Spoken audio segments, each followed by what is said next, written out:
Hi, I'm the granddaughter they tried to erase. While my grandfather lay in the ICU, fighting for his life, my own parents drained every cent I'd saved. $990,000, money meant to save him. My sisters smirked. We need it more than he does. My father sneered. He should just die and stop wasting resources. I stood there, unable to breathe, knowing they had no idea what I was about to do next. Before we dive in, what time is it where you are, and where are you listening from? And tell me, if your own family betrayed you like this, what would you do? The ring of my phone sliced through the quiet like a sharp blade. It was nearly 10:30 at night, and I was at my kitchen table, sorting through invoices for a shipment of cardiac monitors. The leaves outside scraped against the driveway in the October wind, and for a moment, I thought about ignoring the call until I saw the hospital's number. Mr. Thompson, it's Dr. Keating. Your grandfather's condition has changed. His heart's in severe distress. We might need to operate sooner than expected, possibly within the week. The rest of her words blurred, but I caught the urgency in her voice. My chest tightened. I promised Edward years ago, after the first heart scare, that I'd always be ready. I hung up, reached for my laptop, and logged into the savings account I'd built for him. $990,000, untouched for almost 2 decades, enough to cover the best care money could buy. The sight of that number always gave me a strange peace, like an anchor. Tonight, it felt like a lifeline. I didn't sleep much. The hospital had him stable for now, but I knew surgery wasn't cheap, and good doctors didn't come cheap either. By morning, I was back at my desk, coffee in hand, logging in again to double-check transfer details. The screen loaded, and my breath caught. Balance, $0. I refreshed the page twice. 3 times. Same result. I called the bank instantly, my voice shaking. The rep on the line was calm, almost rehearsed. The funds were withdrawn yesterday afternoon, sir. Authorized by your co-signers. Co-signers? Yes, Richard and Elaine Thompson. My parents. It felt like the air in the room got thinner. That account was mine, built from years of long hours, dirty warehouse jobs, and side contracts. The co-signer thing, that was from when I was barely 20, working part-time and needing their signature to open the account. I never thought they'd use it. I dialed their number. My mother answered on the second ring, her tone casual, like we were discussing groceries. Oh, that money. We needed it for something more important. More important? I could hear the disbelief in my own voice. Grandpa's in the ICU. That money was for him. Lydia's voice cut in from the background, dripping with satisfaction. We need that money more than he does. He's lived long enough. I gripped the phone so tightly my knuckles whitened. You can't just— Don't be dramatic, my mother interrupted. We're family. We share what we have. I hung up before I said something I couldn't take back. My eyes fell to the small brass pocket watch on my desk. Edward's. The steady tick filled the room, a quiet reminder of the man who taught me how to stand tall. He'd carried it through decades at the steel mill. I ran my thumb over its worn surface, the way I used to when I was a boy sitting next to him on the porch swing. By early afternoon, I was in my truck, heading toward my parents' house. The drive was familiar. Same cracked sidewalks, same overgrown hedges, but I felt like I was on enemy territory. I stepped inside without knocking. My father was in his recliner, TV blaring a game show. He didn't look up.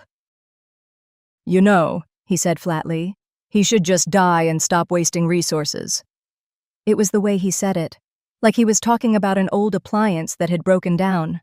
No hint of sorrow, no shame, just cold practicality. I stood there, jaw tight, heart pounding. Every word I wanted to say was balanced on the tip of my tongue, but before I could speak, the sound of heavy footsteps pounded against the porch. Then, bang! The front door slammed open. A man in uniform stepped inside, holding a thick envelope. His eyes swept the room with calculated precision before settling on my father. The color drained from my father's face. He stepped inside, shut the door with a firm click, and the sound seemed to pull every pair of eyes in the room toward him. The TV kept murmuring in the corner, some game show host laughing at a joke no one here found funny. The man in uniform didn't bother introducing himself to me. His gaze never left my father. "Richard Evans?" His tone wasn't loud, but it carried authority the way a courthouse clock carries time. My father shifted in his chair, thumb hovering over the remote. "Who's asking?" "Daniel McCrae, process service." He held up a leather wallet with his credentials, then extended a heavy envelope. "This is for you." Dad didn't take it right away. He looked at my mother as if she could wave it away with a flick of her wrist. She folded her arms and shook her head, a small warning for him to keep his cool. Lydia was already on her feet, curious and smiling like it was gift-opening time at a birthday party. "You can leave that with me," she said. "It goes to Richard," Daniel replied, patient but firm. "Acknowledgement of receipt, please." Dad finally stood, the recliner complaining beneath him, and accepted the envelope. His fingers dug into the seam as if he could hurt the paper for daring to arrive in our living room. He didn't open it. He looked at me first, then at my mother again, and only when Lydia said, "Oh, for heaven's sake, just see what it is," did he slide a finger under the flap. The smell hit me before the words did. Coffee, Edward's blend. He used to bring a tin when he stopped by here, swore it tasted better from that old metal can than anything fresh off a shelf. The scent lingered in this house the way a hymn lingers after Sunday service. For a second, it softened the tightness under my ribs. Then Lydia's voice sliced through it. "Is this supposed to scare us?" She leaned so close to my father's shoulder, her hair brushed the page. "What does it even say?" Dad scanned the first lines, color draining a shade. "It's a notice," he muttered. Daniel stepped closer, calm as a courthouse clerk. "Formal notification of a pending financial investigation related to withdrawals tied to a protected savings account. Preliminary only, not a lawsuit at this time. It establishes record." Mom made a sound halfway between a scoff and a sigh. "This is ridiculous. We're family. Families take care of each other." "By emptying the account meant to pay for his surgery?"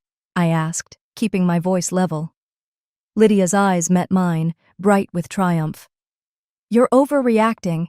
It's family money. You're not the only one who cares about Grandpa."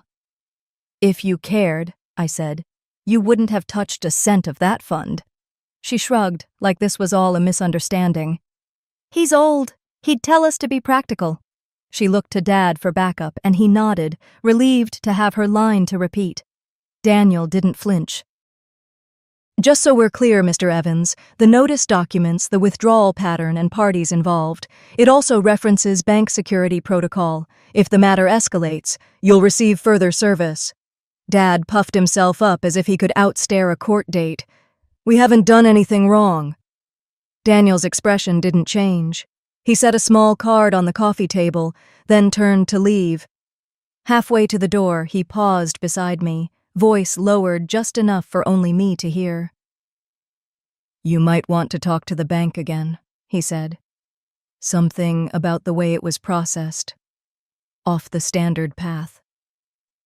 The words were simple, but the weight behind them wasn't.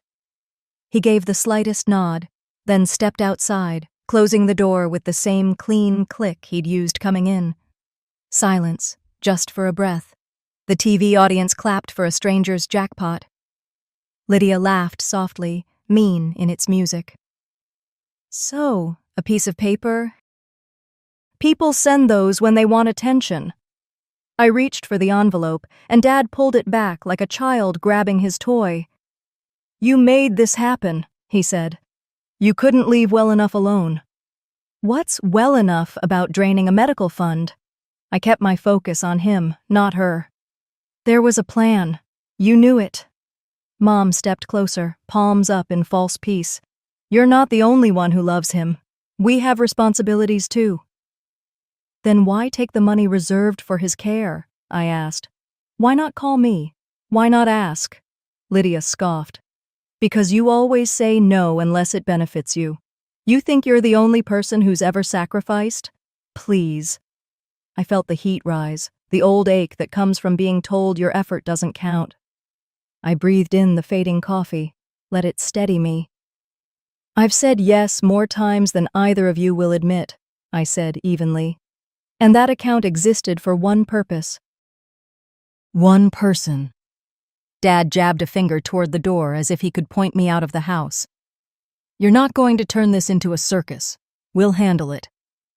Handle it? I glanced at the notice still trembling in his hand. You just got told you're on record for a financial investigation. That's not me making a scene. That's due process arriving on your doorstep. Mom went pale, then red. You'd drag your own parents through mud?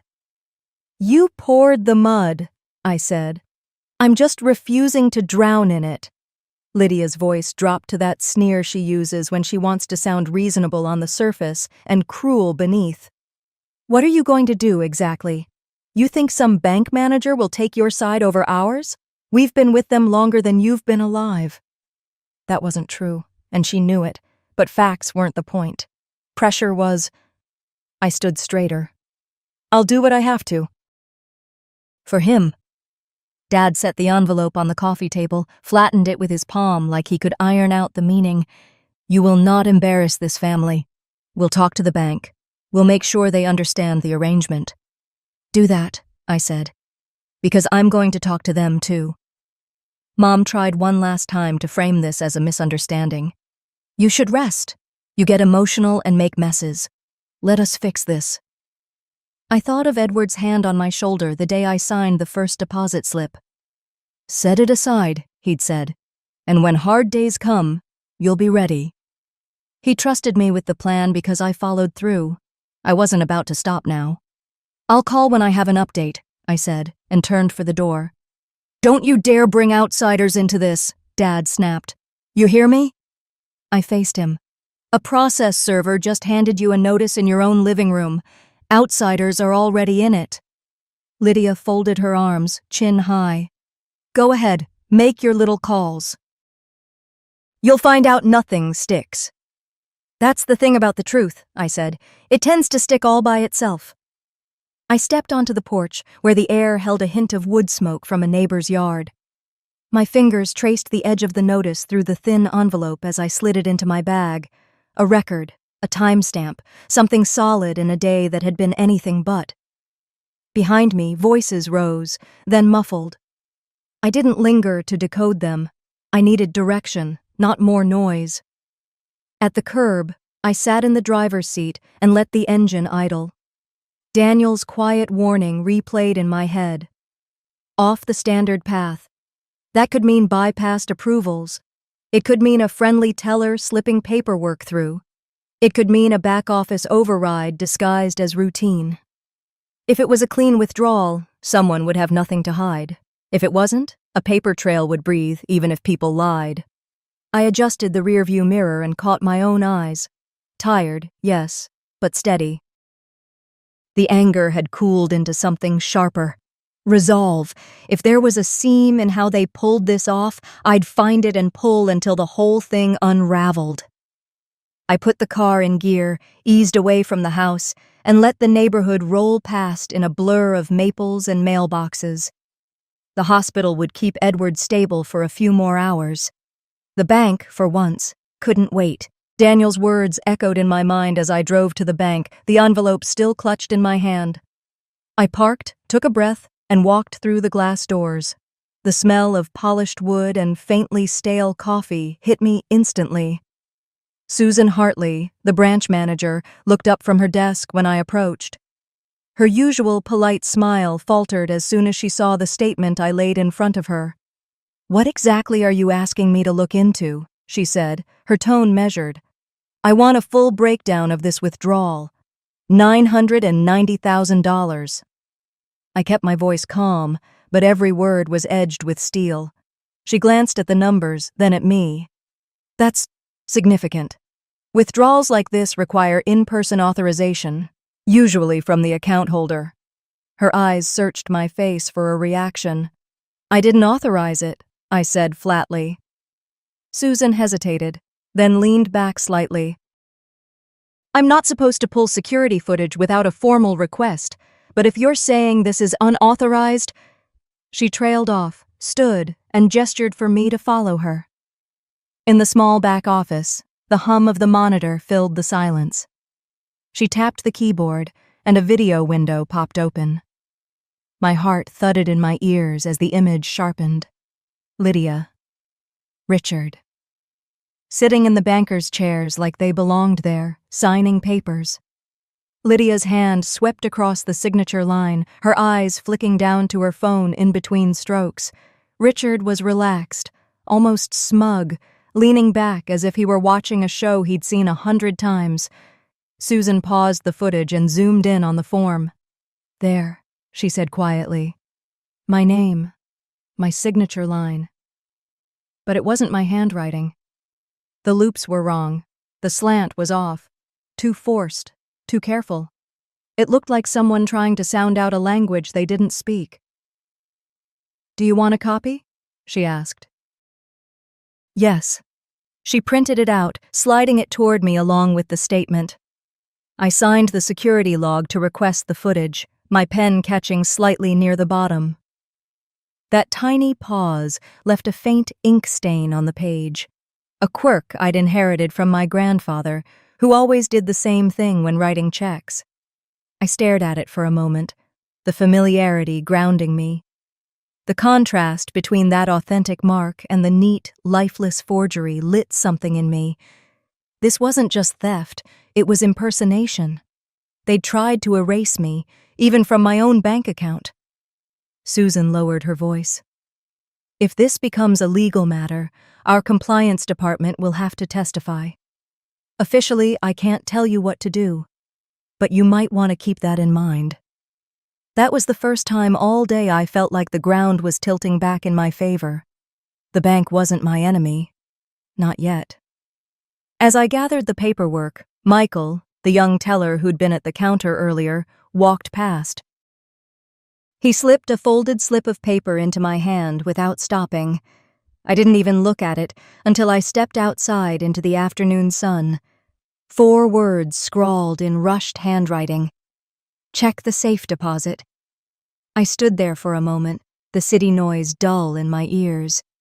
The money was one thing, but if they'd moved it into something else, something harder to trace, this was about to get even uglier. I left the bank with the footage in my pocket and Michael's cryptic note burning in my mind. I didn't go home.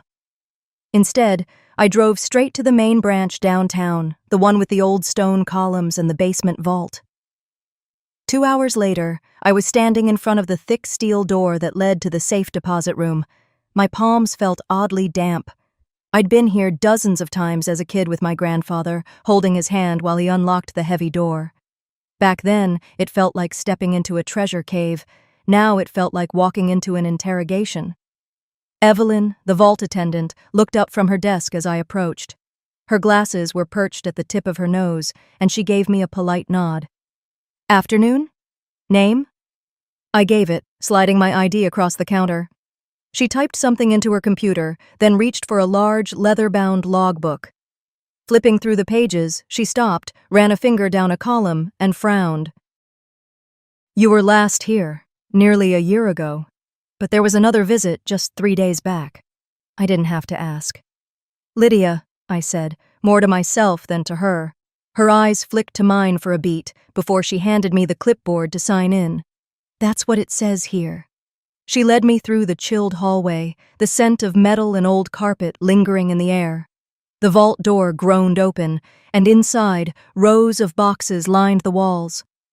Our family's box had been opened by my grandfather decades ago, his name embossed in neat letters on the original paperwork. The lock clicked as Evelyn inserted the master key, then stepped back so I could use mine. The metal drawer slid out with a dull scrape. I set it on the narrow table and opened the lid. The first thing I saw was an envelope, thick, cream-colored, sealed in wax. My grandfather's handwriting scrolled across the front. "For my grandson, only when the time is right." My throat tightened. I ran a finger over the lettering, but I didn't open it. Not yet. Underneath were several folded receipts. I opened them one by one. They were for gold bullion purchases, dated the same day as the $990,000 withdrawal. My stomach sank. The gold wasn't here. I kept going, pulling out smaller boxes. One was a familiar black velvet case. I knew it instantly. Grandfather's gold cufflinks.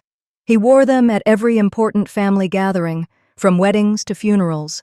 I opened the case and froze. Only one cufflink was inside. In the empty space lay a crumpled scrap of paper. I unfolded it carefully. A single name and an address were scrawled in uneven ink, an out-of-town storage facility I'd never heard of. I stared at it for a long moment, my mind already moving ahead. If Lydia had the gold moved there, it might still be recoverable, but the fact that she'd left a trail? That didn't feel like her style. Evelyn cleared her throat. Technically, without the joint key holder's consent, you shouldn't be removing documents that aren't yours. I slipped the scrap into my pocket anyway. Noted. She didn't stop me, but her eyes lingered, as if weighing whether to say more. I closed the box, slid it back into the wall, and followed her out. The cool air of the basement gave way to the warmer lobby, sunlight spilling across the marble floor. Outside, I took a breath, pulled my phone from my bag, and started toward my car. That's when it buzzed. The message was short. You're digging too deep. Stop now. Or he dies. I stopped cold on the sidewalk, the words swimming before my eyes. They didn't have to name him. I knew exactly who he was. Grandfather. Still lying in that ICU bed, the text froze me mid-step, the words blurring as my grip tightened on the phone. I ducked into the nearest bench under the hospital's awning, my thumb already hitting call on the ICU's main line. ICU, this is Marjorie speaking. It's about my grandfather. Room 412, I said, trying to keep my voice steady. Is he okay? There was a pause. My heartbeat filled the silence. He's still with us, Marjorie finally said. Vitals are holding, though it's still critical. You can visit during the next window at 4. I exhaled slowly, my grip loosening on the phone. Thank you, I murmured. Hanging up, I sat there for a long moment, the threat replaying in my head. I should have called the police. Any sane person would have. But I knew in my gut this wasn't a stranger. This was closer to home. If I tipped my hand too early, whoever sent that text would just dig deeper into hiding. I needed proof, not just suspicion. By late morning, I was on the road, following the faded address from the crumpled scrap of paper. The city gave way to scrubland, then a sleepy town with more boarded-up storefronts than open ones. The storage facility sat at the far edge, an aging sprawl of corrugated metal units, half the doors dented and sun-faded. A bell above the office door jingled as I stepped inside.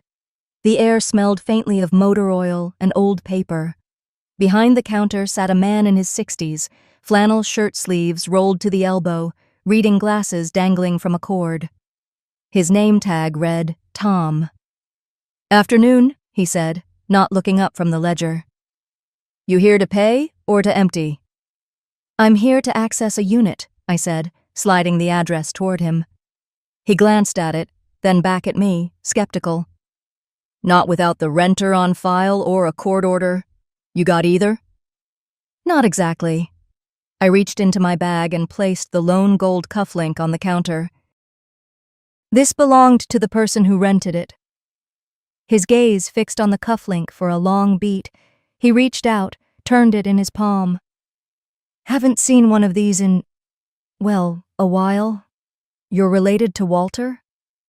My grandfather, I said. Something in his shoulders eased. Without another word, he reached under the counter, pulled out a ring of keys, and motioned for me to follow. The unit was near the back, the metal door groaning as it rolled upward. A draft of stale air and dust hit me first. Inside, Rows of wooden chests stood stacked like an odd treasure hoard, each with shipping labels from cities I recognized, and some I didn't. Against the far wall sat a rickety table piled with ledgers. I flipped one open, scanning pages of neat, slanted handwriting, transactions funneled through unfamiliar company names, amounts that made my stomach twist. Then my hand brushed the underside of the table and caught on something. I crouched, prying at a loose panel until it came free. Inside was a small black case. I unzipped it to find a video camera, its battery long dead, and a bundle of SD cards. Each was labeled with a date. One date made my breath hitch, the same day as the $990,000 withdrawal. I didn't even wait to leave the lot.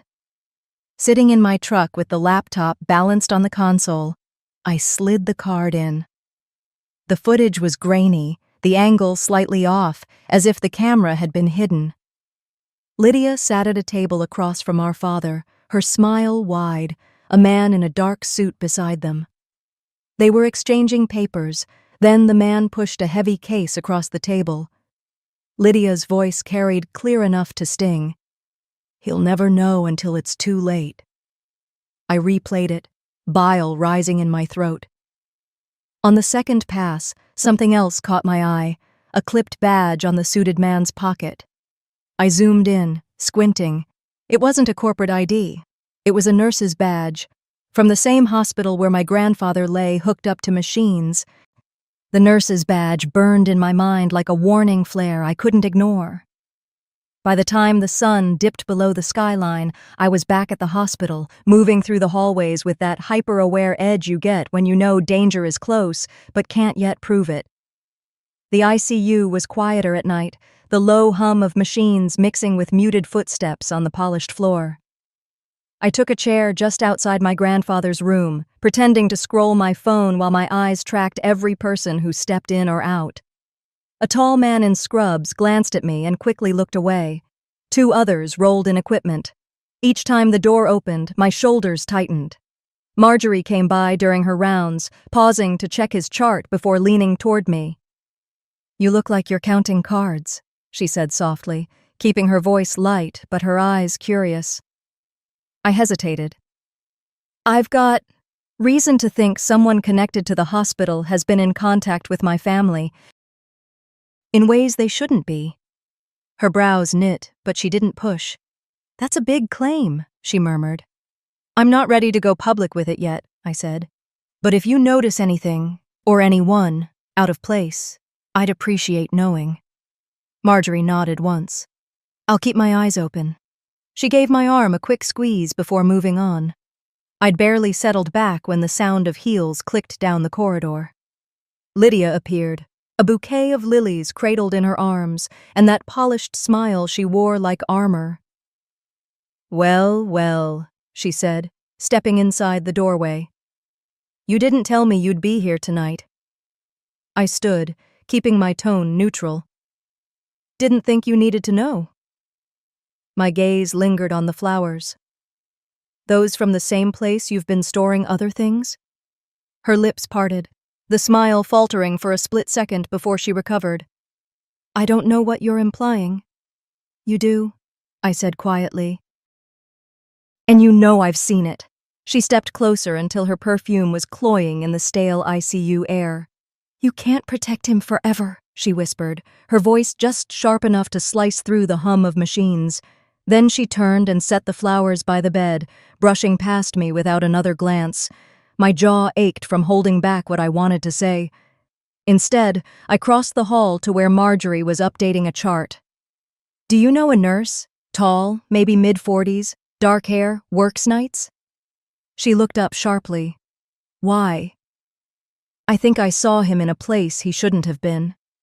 She hesitated, glancing around before leaning closer. "If it's who I'm thinking, he's on the night rotation. Quiet type. Keeps to himself. You might check the staff parking logs. Security keeps records of who comes and goes." It was just past 11 when I slipped out of the ICU and made my way to the far lot where hospital staff parked. I found a shadowed corner near the fence and waited, camera app ready on my phone. The minutes stretched. At 11:45, movement caught my eye. A man stepping out from the side entrance, the same profile from the video, carrying a medical cooler in one hand. He didn't look around, just walked straight to a plain white van with no markings. I snapped 3 quick photos, zooming in on his face, the cooler, the plates. He slid into the driver's seat and started the engine. I put my hand on my ignition, ready to follow, but before I could shift into gear, a shadow loomed in front of my hood. A broad man in a dark jacket stood there, badge on his belt catching the glow of the lot's single lamp. His name tag read, Reed. He didn't move, just rested one hand on his belt, his eyes locked on mine, cold and unreadable. "We need to talk," he said, voice low. Reed's hand stayed on his belt, the weight of his stare pressing harder than the words he'd just spoken. I didn't flinch. Instead, I curled my fingers tighter around my camera, the smooth edges warm from my palm. In that moment, it felt like the only thing standing between me and whatever game he was playing. "You're trespassing in a restricted zone," he said, his tone flat, like he was reciting a policy he'd used 100 times. I leaned back in my seat but didn't start the engine. Funny, I thought parking lots were public access after visiting hours. Unless you mean restricted as in, you don't want me seeing what just left here in that white van. Something flickered in his expression, quick as a blink. "Watch yourself," he said, but his voice had lost some of its certainty. I let the corner of my mouth lift. "Sure, just know my camera's got a clearer memory than I do, and it might remember a few things the police would find interesting." That was the first crack. He exhaled slowly, scanning the empty lot, then jerked his head toward the far side, away from the security cameras mounted on the hospital wall. "Get out of the car. Walk with me." I hesitated, weighing the risk, then stepped out, my sneakers crunching on the gravel. We moved toward the shadow of a service shed, the night air heavy with exhaust and damp asphalt.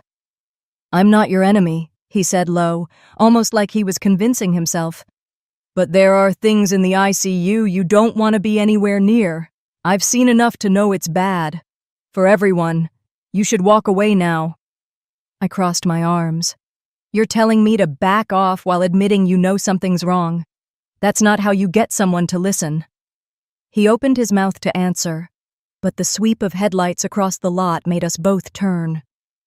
An unmarked sedan rolled in slow, tires hissing on the wet pavement. The driver's door opened and a tall man stepped out, suit jacket open, badge clipped at his belt. "Reed," he called, his voice carrying just enough authority to make me straighten. "Harper," Reed muttered under his breath, as if the name explained everything. The detective's eyes landed on me. "You must be the one poking around." He didn't ask. It was a statement. "Depends who's asking," I said, keeping my tone even. "I'm the guy who's been chasing a trail of unexplained patient declines for the last 6 months, Harper said. "And I think your friend with the cooler in that van is tied to an organ trafficking ring." My chest tightened. "So it's not just me seeing ghosts in the ICU." "No," Harper said. "But I can't move without evidence.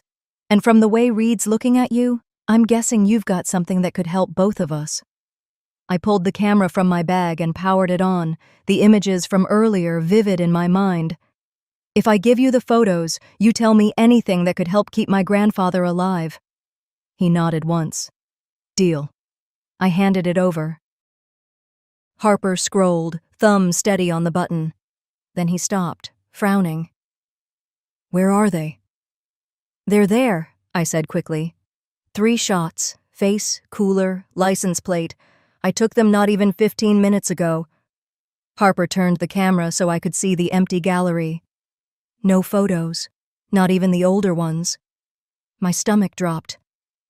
"I swear," I began, but stopped when I caught Reed watching me, his expression unreadable. "Guess we'll have to catch him again," Harper said calmly, slipping the camera back into my hand. "In the act."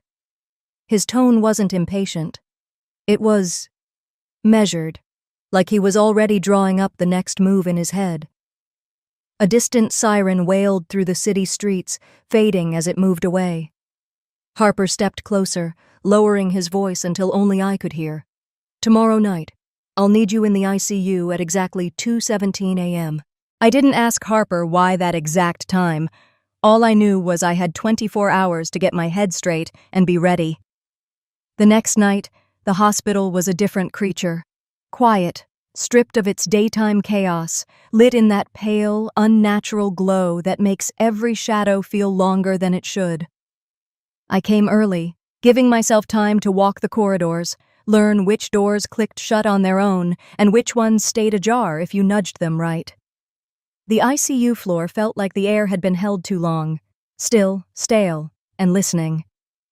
Harper was already in an unused observation room tucked behind a set of double doors. A single desk lamp lit the space, throwing his face half in shadow. "Close it," he murmured, nodding toward the door behind me. When it latched, he slid a pen across the table. "Looks ordinary," he said, "but it's recording, audio and video. Keep it clipped where it can see straight ahead. Don't play with it, don't tap it, just let it run." I clipped it to my jacket pocket, making sure the lens peeked out just enough. My heartbeat felt louder than the hum of the hospital lights. We sat in that room for 15 minutes, saying little. Every creak in the hallway made me think someone had found us already. Harper kept glancing at his watch, not impatient, just counting down. At 2:16, he gave a small nod toward the door. "Showtime." We slipped into the corridor just as a gurney came into view, its wheels whispering against the tile. Nurse Dana pushed it steadily, her face calm in a way that made my skin prickle. The patient on it wasn't my grandfather, too young, too still, but the IV bag swayed with each push, clear liquid glinting under the lights. Walking beside her was the man from the van, the same easy stride, the same too-casual grip on a cooler in his left hand.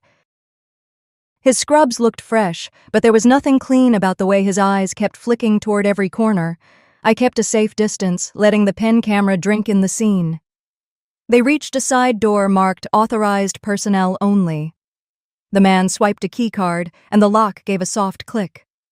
He pushed the cooler inside first, then guided the gurney after him. From my angle, I caught a glimpse: stainless steel counters, rows of labeled trays, and a refrigeration unit humming in the back. My stomach turned. Harper started forward, but a sharp electronic beep froze him. The overhead lights in the corridor dimmed, replaced by a slow, pulsing red glow. "Security override," he muttered, pulling his badge from his belt. "They just locked down this section." I edged closer to the doorway, camera still aimed. That's when Dana's head turned. Her eyes locked on mine, and for a second, there was no confusion. She knew exactly what I was doing. "Hey!" she shouted, her voice ricocheting down the corridor. The suspect's head snapped toward me, then toward Harper, and without hesitation, he abandoned the cooler. The alarms erupted, loud enough to rattle the glass in the door. But instead of heading for the nearest exit, he bolted in the opposite direction, straight toward the main ICU rooms. Toward my grandfather. It took me a beat to register the change in direction. Then I was moving, my shoes hammering the tile, the pen camera bouncing against my chest. Harper shouted something behind me, but all I could hear was the pounding in my ears. I rounded the corner just in time to see the man's shadow stretch across my grandfather's door. My chest burned, my breath tearing out in short bursts. If he reached him first, everything was over. I sprinted after him, my chest burning, because if he reached my grandfather first, everything was over. The ICU door swung wide, the hinges letting out a metallic groan that seemed far too loud in the silence. I shoved my way in, heart hammering, and there he was, leaning over my grandfather's bed, syringe in hand. His movements were quick, but his eyes were cold, fixed on the IV port like it was a target. Before I could shout, Harper was already on him. The sound of bodies hitting the tile was sharp, followed by the syringe clattering across the floor and spinning until it stopped near my shoes. Harper's weight pinned him down, his voice a controlled growl as he called for security. 2 guards rushed in, and in the same breath, another pair came through the opposite door with Nurse Donna in their grip. She didn't fight, didn't speak, just kept her eyes low, like she'd already decided there was no way out. I turned back to my grandfather. His eyelids fluttered, and for a fleeting moment, his hand found mine. It was weak, barely a squeeze, but it was enough to make my throat tighten. "You're safe," I whispered, not sure if he could hear me. The rest of the night blurred into flashing badges, muted radios, and the shuffle of shoes on sterile floors. By dawn, I found myself in the hospital's conference room, seated at a long table with Harper at my side. Across from us sat the hospital administrator, a couple of detectives, my parents, and my sister. Dana and the man were somewhere down the hall, in custody. Harper set my pen on the table, pressed a button, and let the footage play. The video showed everything: Dana's steady hands pushing the gurney, the man with the cooler, the swipe of the keycard, and the glimpse inside that cold stainless steel room. Every sound, every glance was there. No one spoke. My parents' faces were unreadable at first, but when Harper shifted to the second clip, the one tying their financial withdrawals to the man's offshore accounts, my mother's eyes darted to my father and my sister's jaw clenched. The administrator cleared his throat, breaking the silence. "There's something you should know," he said, looking at me. "Before he fell ill, your grandfather moved $990,000 into a secure trust under your name. His instructions were explicit. Use it for his care, and no one else is to have access." It was almost comical, the way my sister's head snapped toward me, her mouth opening but no words coming out. My father's hands flexed on the table, and my mother stared straight ahead like maybe if she didn't blink, this wouldn't be real. The administrator slid a set of documents across to me. "Their access to all family assets has been revoked, effective immediately." I signed the treatment authorizations with a steady hand, making sure my grandfather would get the care he needed without delay. When I slid the papers back, I didn't bother looking at my parents. They were already on their feet, leaving without a word. My sister trailed after them, her face pale and tight.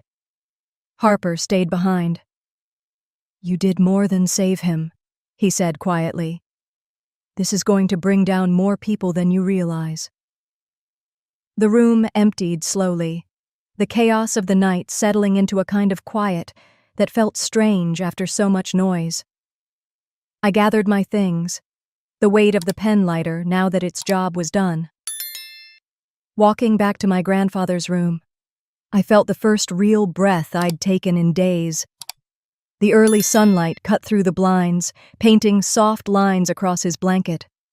I pulled up a chair, sat beside him, and let my shoulders finally relax. For the first time in weeks, I wasn't thinking about what they'd taken from me, only what I'd fought to save.